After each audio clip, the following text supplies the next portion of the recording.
Hello everybody and welcome to the ESI Digest. I'm Tom Daniels, the sub-editor of Esports Insider, and we're going to run through the biggest esports business-related news stories of the week. This episode of the ESI Digest is in partnership with esports wear and apparel firm We Are Nations, and we have got 5 huge stories to, conclude the week on. So we're going to be talking about Riot Games announcing the broadcast partners for the VALORANT Champions Tour. We're also going to be talking about BBC broadcasting the FIFA 21 Global Series European Regional Qualifiers.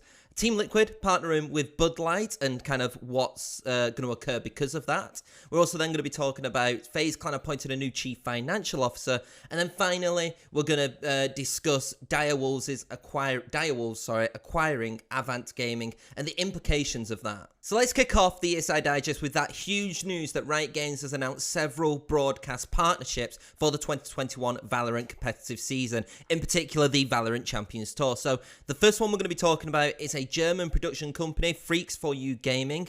They have joined forces with Riot to organise and broadcast the 2021 VALORANT competitive season in Europe, the Commonwealth of Independent States and Turkey. Now alongside that, entertainment agency Sport5 will complement the partnership due to the existing partnership as Riot Games is like Challenger Finals and Last Chance Qualifier marketing partner as well, I believe. So for me, this is a big partnership, and it's similar to what we're actually seeing with Riot and VALORANT anyway, because we've seen the likes of No Street Gamers partner with VALORANT. We've seen a lot more like third tournament operators partner with VALORANT and Riot Games, and now we're seeing it more on the production side as well, which is again really interesting. And it's nice to see kind of third-party production units also be utilized in this partnership as well, not just tournament organizers. The other partner which is involved, which has been announced by Riot as well, is Pro Gaming Italia for the Italian broadcasts as well. So not only are we getting it for Europe, Commonwealth of Independent States and Turkey, we're also getting a specific one for Italy and a focus on Italy as well and their broadcast. Also, it'll be interesting to see kind of what the style of broadcast we're going to be seeing. Is it going to be kind of a lot more different than what we're getting with like Riot Games? Obviously, the VALORANT Champions Tour has been going on for a little bit now, so we're getting a sense, but there's still that sense that it's still trying to find its way and trying to pave its way. And I think that's because it is an up-and-coming and emerging esports. But I feel like this partnership definitely solidifies the fact, like we already know, like Riot Games really wants VALORANT to be like a top tier esports, and they're doing a lot of things, collaborating with a lot of people, whether it be tournament organizers or whether it be broadcast partners, to ensure that they have like the best product for esports that they could have for VALORANT. And it'll be interesting to see kind of what more partnerships we see in the future. The next story is one which kind of came out very late on in the week, but it's the fact that BBC have announced that they will broadcast the FIFA 21 Global Series European Regional Qualifiers. Now, this builds on from the fact that BBC have really trying to engage an esports audience a lot more in the last 12 months. We've seen them partner with League of Legends, with the UKLC and the NLC. We've seen them partner with CSGO for Blast Premier. And then we've also seen them, collaborate with Rocket League and, many other esports entities, which I could just keep going on. And this one is the next in that. So the agreement will see the European Regional Qualifiers and its playoffs be shown on the BBC iPlayer plus the BBC Sports website and app. And this is again similar to what we've seen with its other esports activations and its other esports broadcasts with BBC. The competition will also still be available to watch on EA Sports FIFA's Twitch and YouTube channel as well. So that none of that is going to change. But I think again it's really interesting to see kind of what the reception of this is going to be. And I'm looking forward to see BBC even push even more in terms of esports and in terms of kind of pushing the content for esports. We've seen them trying to taste a lot of different titles, and I wonder if eventually one will stick, and if there's going to be even further commitment from even more traditional media.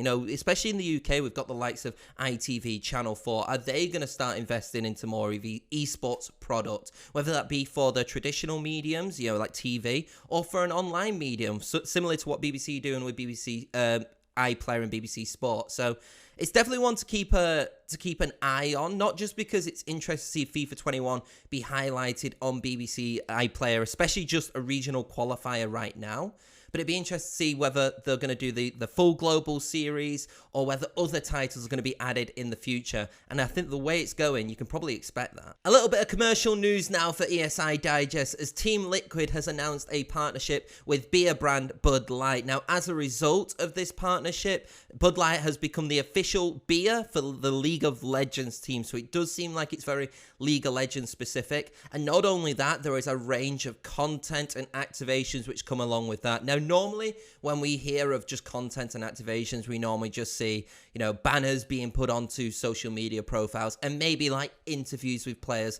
But this one is a lot more expansive, and we're going to go into a few details of that in a second. Many people may recognize Bud Light as being kind of a main esports partner for the LCS. Obviously, they have that integration in the LCS broadcast, and then also they recently struck a partnership with Fnatic as well. So it's clearly showing that Bud Light has an interest in esports, and these content and these activations also highlight this as well. One of the main content activations, in my opinion, is the introduction of the Bud Light League Lounge, which is a LCS talk show featuring LCS professionals. It'll be starting on February 21st and will be streamed on the official Bud Light Twitch channel. But then also included in this partnership as well is Coaching After Dark, which is a 4-part live streamed series featuring Team Liquid's League of Legends coaches and talent, and they'll be delivering like one-on-one coaching sessions to like aspiring professionals. I believe also like fans can interact with that live stream as well, and they can gain kind of like prizes along the way. And then kind of the other major one which was announced is like a podcast style show featuring Team Liquid's LCS roster talking about League of Legends in general. So a lot of interesting activations and collaboration with Team Liquid. And again, I think I've pushed this point prior in other digests, but it's interesting to see how partnerships now are going beyond just a badge on a jersey or, you know, like I said, a mention on a social media post. There is a lot of integration going on with these partnerships now, and I think that is important for non-endemic brands and endemic brands to kind of appeal more to that esports audience. We're seeing that a lot with Bud Light, like I said, with the integration with the LCS. We're probably going to see a lot more with Fnatic, and as you can see now, there's a lot with Team Liquid going on. Our penultimate story in the ESI Digest features FaZe Clan and the appointment of a new Chief Financial Officer. Now, the person in name is Amit Bajaj, and he's the former Big 3 CEO. According to the press release which I've got here, in his new role, Bajaj will oversee corporate development alongside working with the rest of the team to seek expansion opportunities for the organization. So it's really part of FaZe Clan's massive expansion which they've been doing. A lot of C-level executives kind of left the organization, and they've started this rebuilding phase and bringing in more and more names, and it feels like every week there seems to be another kind of executive which is coming in, or another kind of major name coming into the background of the organization. Now, for those who don't know anything about Big 3, it is a professional 3 versus 3 basketball league where Bajaj was the CEO of that entity, that firm. But he also has over 20 years of experience as an investment banker with the likes of Banks of America and Bear Stearns & Co. as a senior member. So this guy clearly has the caliber and what it takes to be a chief financial officer for FaZe Clan. And I think, again, we're seeing it a lot more with esports organizations. They're kind of branching out and not just appointing people within the esports industry. And I feel like it's good to kind of have a mixture of, you know, non-endemic kind of hires coming in and endemic hires coming in, so you can kind of build and create this atmosphere of, yes, having the knowledge of the esports industry, but also having like supreme knowledge of the sector which you are being hired for. And I think this is definitely of the latter with FaZe Clan's appointment. Our final story of the ESI Digest sees Oceanic esports organization Direwolves acquire fellow Oceanic esports organization Avant Gaming. Now, this sees all of Avant Gaming's teams merge with Direwolves, and so this means that Direwolves will be entering into CSGO in 2021. Now, why this is important is because the Direwolves have recently gone on this massive expansion, going into the likes of FIFA, Overwatch, and Apex Legends due to previous acquisitions of N8 Esports and Sydney Drop Bears. Also, what I find very interesting about this partnership is that we're seeing basically Direwolves acquire another League of Legends Circuit Oceania team. Now, the LCO was recently announced. They'd recently announced the teams, the 8 teams which compete in, both of which were Direwolves and Avant Gaming among the list of names. Because Direwolves has now essentially merged with Avant Gaming and purchased Avant Gaming, that spot has now gone to Australian organisation Peace. So not only has it kind of changed Direwolves' kind of growth in terms of them going into CSGO, but it's also had like a minor shift into the LCO in its inaugural season as well, with a new organisation coming in. Financial details of Direwolves' purchase of Avant Gaming have not been disclosed. However, like I said, it's very interesting to see a oceanic esports organisation acquire another esports organisation from the same region. And this kind of solidifies the fact that Direwolves want to be the premier oceanic esports organisation in the region. And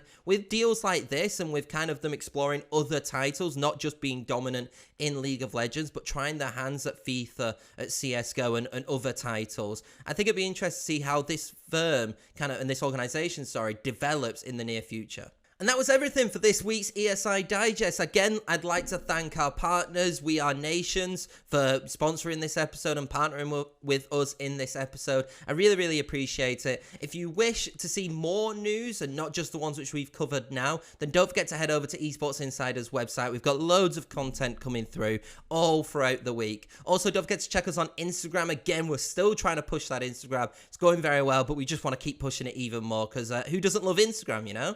And then also don't forget to follow me at the Tom Daniels, along with Esports Insider's Twitter as well. But for me, that's everything. We'll see you next week.